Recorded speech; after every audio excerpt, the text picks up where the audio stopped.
Hello everyone, this is Tim, and this is going to be part 4 of my Within the Ring of Fire Saga book review.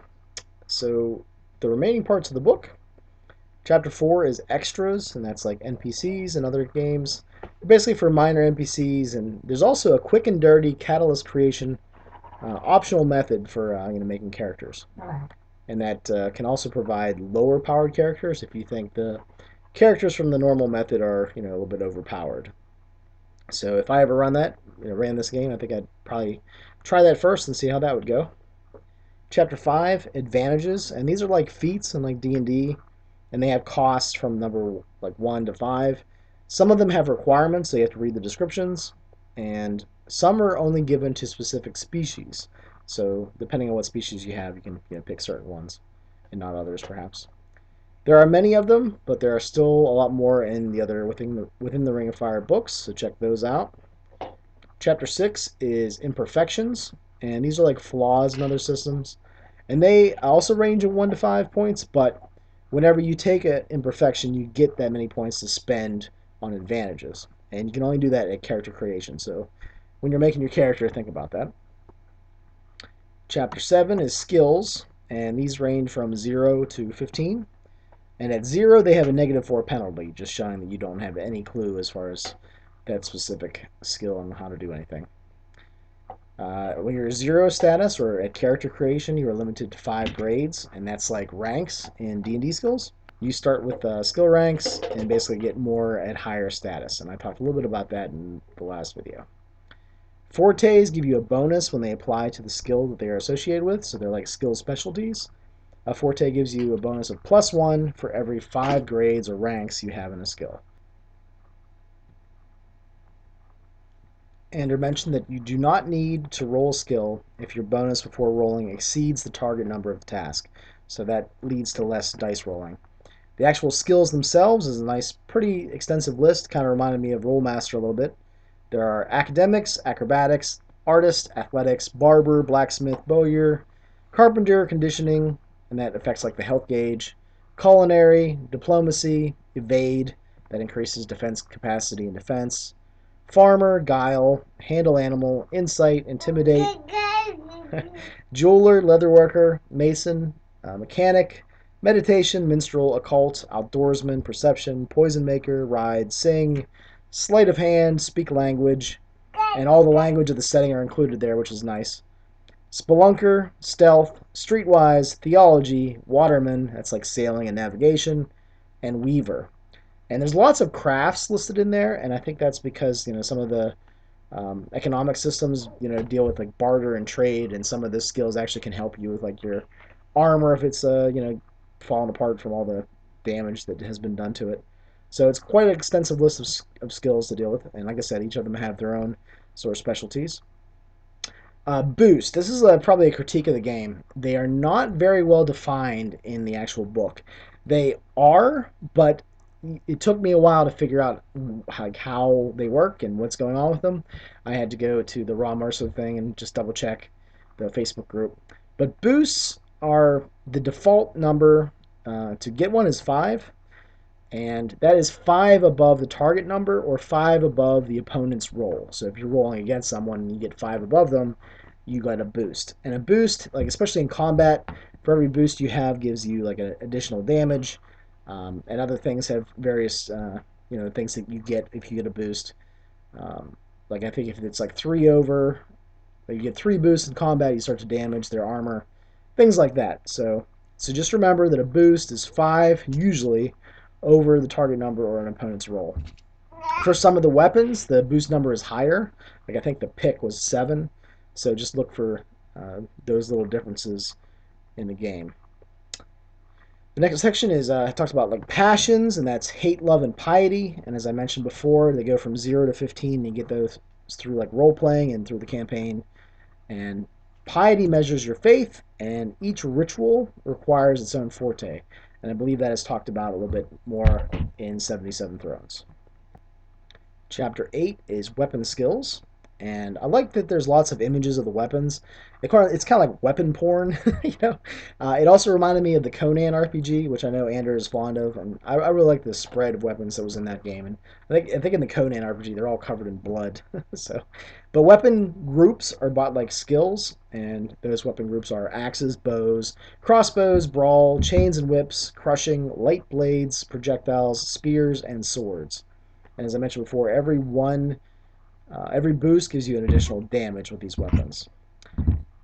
It also talks about the weapons made from certain materials and metals, getting bonuses or penalties against armor. Basically, just like the quality of the material affects the combat. Armor material like subtraction from defense. You know, if you have like bone or stone or obsidian, steel is obviously the best, at least in this setting. Shields require an advantage to use well. Armor does also, and you just look into that when you're making a character, because you might not expect that if you don't understand the combat system. The combat system reminds me a lot of D&D, like it has a lot of D&D influences, but it's also more cinematic, and there's more emphasis on the characters to describe things. There is damage. Um, each weapon has like different numbers associated with it. So there's damage, armor surpass, and boosts number. And as I said before, with boost, that number is normally 5, but some of the weapons are different. And also, if you roll 2 8s, the target is knocked prone. So that's kind of like a knockdown roll. It goes into the chapter 9, which is combat, and I kind of merged these two a little bit. There's no miniatures rules. It goes for like a no battle grid. Talks about like being more immersive and descriptive with your combats, and don't neglect to describe things, especially the aftermath of combat. You have normal actions, move actions, and accelerated actions. And accelerated actions are normally granted through advantages or racial descriptions. Let's see what else we got here. There seems like there's lots of options here for those who love combat, but again, it goes for a more like cinematic style. So, but it's crunchy enough, I think, that people that are into combat will be fine and happy with it. There is a roll that can be made to gain back a point of your health gauge, and that is conditioning with the forte of life force. And for every boost that you get, you gain an additional one on top of the normal one. If you're in the quick, and that is from 7 health gauge or below, it takes 15 to gain 1 health gauge back. It's very difficult to heal up when you're that damaged. There's a lot of suggestions for selling, and that's just players role playing out what's happening, the damage that they've taken. Also, this goes for like the flame tender to describe things and put emphasis on like gory details in combat. The murdered bodies that are laying all around you. Try to emphasize they were once people and with hopes and dreams and goals that will no longer be fulfilled. So yeah, Anders talked a little bit about gruesome detail in combat in some of his other videos, and it plays out in his book as well.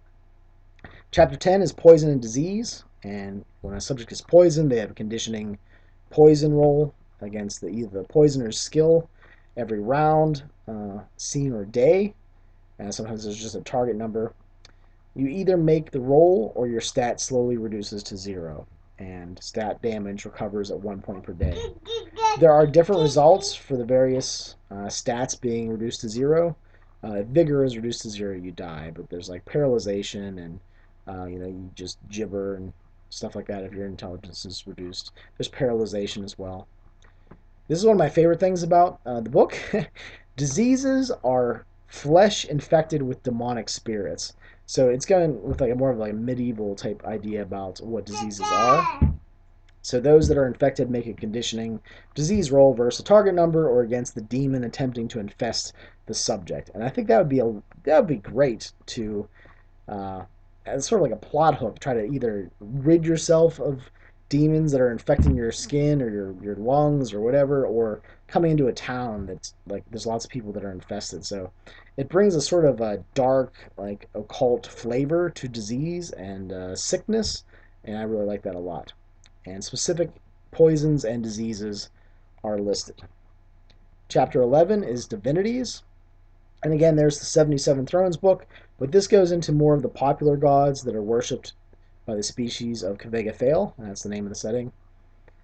Um, Ahriman, Ajra, Cinder, Dazazia, Elsam, Fatash, He Who Has Many Names, Helena, Hob Apophis, Mul, Morgul, Nathraxu, Nogus, Opiate, Pelgon, and Tehol.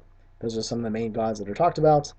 And I love, again, you can see that Ander has spent time working on theology and religion in real life and just learning about these things. And he's brought a lot of unique flavor into these gods and the way they're worshipped. Chapter 12 is history, and it's very detailed. And I'll be honest, I didn't read the whole thing, but there's lots of emphasis on when each of the species came into existence.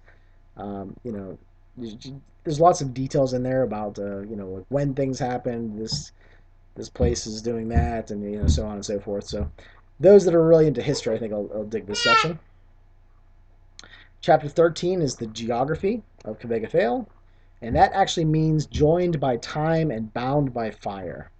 And as I mentioned in I think the first video, the setting is a flat world on top of a stone cylinder, and there's a divine ring of fire around that flat circle, and it's called the Morgul, and that's the fire that's around the edge. Each of the locations have demographics, descriptions, the type of economy they have, its motto, the temples that are mainly worshipped there, and royalty if there are any. So some NPCs are listed and detailed.